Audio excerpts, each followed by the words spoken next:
राधे राधे भक्तों, आज हम आपको कार्तिक मास में प्रतिदिन सुनी जाने वाली तारा भोजन की कहानी सुना रहे हैं।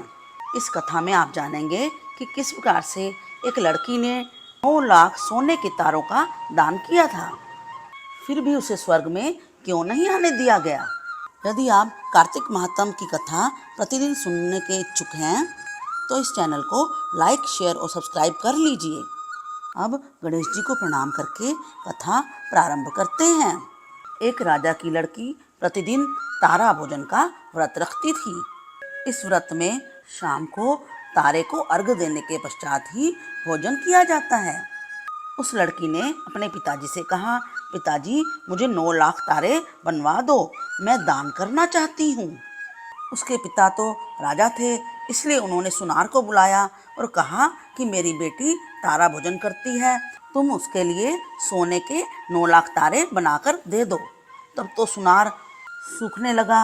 उसने सोचा 9 लाख तारे इतने सारे कैसे बनाए जाएंगे। सुनारिन ने सुनारे से पूछा कि तुम उदास क्यों रहते हो। तब उसने कहा कि राजा की लड़की को 9 लाख तारे चाहिए और मैं कैसे बनाऊं, मुझे तारे बनाने नहीं आते। राजा की बात है, पता नहीं वह हमारे साथ क्या करेगा, हमारे बच्चों को कोल्हू में ही पिलवा देगा। तब सुनारी ने कहा, इसमें परेशान होने की क्या बात है, गोल सा पतरा काट देना और कलिया काट देना, राजा ले जाएगा। सुनार ने ऐसा ही किया, राजा ले गया। तब राजा की लड़की ने 9 लाख तारे और बहुत सा दान दिया। अब तो भगवान का सिंहासन डोलने लगा। भगवान ने कहा, देखो मेरे नेमव्रत पर कौन है। तन कूट कर देखा तो कोई नहीं था। चौथे कूट में देखा कि राजा की लड़की तारा भोजन कर रही थी। भगवान ने कहा, उसे लेकर आओ, उसने व्रत किए हैं। भगवान के दूतों ने कहा, चलो तुम्हें भगवान ने बुलाया है।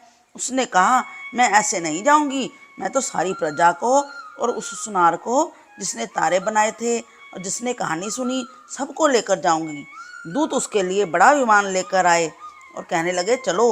वह कहने लगी, हाँ अब मैं चलूंगी। सब विमान में बैठकर जाने लगे तो रास्ते में उसे अभिमान हो गया। वह सबसे कहने लगी, मैं तारा भोजन व्रत नहीं करती तो आप सबको स्वर्ग कैसे मिलता। दूत ने उसे वहीं पर नीचे उतार दिया कि तुम्हें तो अभिमान हो गया है। जब दूत भगवान के पास पहुंचे तो भगवान ने कहा, इन सब में तारा भोजन व्रत करने वाली कौन सी लड़की है। वे बोले, उसने अभिमान किया था इसलिए हम उसे वहीं पर छोड़ आए हैं। भगवान बोले, नहीं नहीं, उसे लेकर आओ, लड़की ने 7 बार क्षमा मांग ली है। क्षमा क्षमा क्षमा क्षमा कहकर उसने अपनी गलती का प्रायश्चित कर लिया है। अब उसे स्वर्गलोक में लेकर आ जाओ। जैसे राजा की लड़की को स्वर्गलोक मिला, वैसे भगवान सबको स्वर्गलोक देना। इस कहानी को कहते सुनते हुंकारा भरते की वृत्ति अपने चरणों में लगाए रखना। इस कहानी को अधिक से अधिक शेयर कीजिए।